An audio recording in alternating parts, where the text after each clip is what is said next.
Banyak lansia Jepang yang tetap mampu berjalan jauh, berkebun, bahkan melakukan aktivitas harian secara mandiri hingga usia 80 bahkan 90 tahun. Para ahli kesehatan menemukan bahwa selain pola makan sehat, ada kebiasaan malam hari sederhana yang membantu mereka tidur lebih nyenyak dan menjaga kesehatan otot lebih lama. Dan di bagian berikutnya, kita akan mulai membahas kebiasaan pertama yang sering dilakukan lansia Jepang sebelum tidur, yang ternyata memiliki dampak besar bagi kesehatan tubuh. Lanjutkan membaca, karena kebiasaan pertama ini mungkin terlihat sangat sederhana, tetapi efeknya luar biasa bagi kesehatan lansia. Tahukah Anda, banyak lansia sulit tidur bukan karena usia semata, tetapi karena kebiasaan kecil yang sering dianggap sepele. Padahal, jika kebiasaan ini diperbaiki, lansia bisa tidur lebih nyenyak, tubuh lebih kuat, bahkan risiko otot rapuh bisa berkurang. Sebelum kita lanjut, jangan lupa like, subscribe, dan share video ini ke orang tersayang, terutama jika Anda memiliki orang tua atau keluarga yang sudah lanjut usia.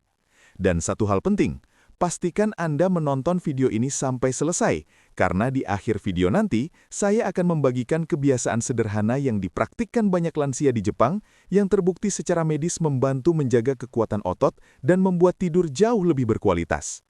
Sambil menonton, tuliskan juga di kolom komentar, usia Anda, berasal dari daerah mana, dan sedang menonton bersama siapa. Menarik sekali melihat berapa banyak penonton dari berbagai daerah yang peduli dengan kesehatan lansia.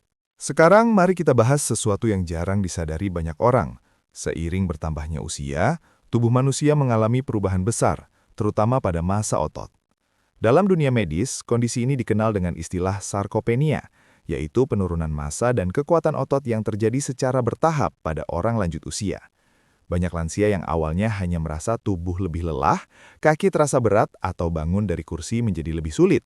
Namun tanpa disadari, kondisi ini bisa berkembang hingga menyebabkan lansia sulit berjalan, mudah jatuh, bahkan kehilangan kemandirian. Salah satu faktor yang mempercepat kondisi ini ternyata berkaitan dengan kualitas tidur yang buruk. Ketika lansia kurang tidur atau tidurnya tidak nyenyak, tubuh memproduksi lebih banyak hormon stres seperti kortisol yang dapat mempercepat kerusakan jaringan otot. Selain itu, hormon growth hormone yang berperan memperbaiki jaringan tubuh justru diproduksi lebih sedikit ketika tidur tidak berkualitas. Inilah mengapa banyak dokter geriatri menekankan bahwa tidur berkualitas adalah kunci penting menjaga kekuatan otot pada lansia.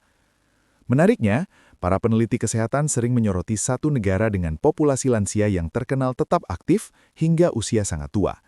Negara tersebut adalah Jepang.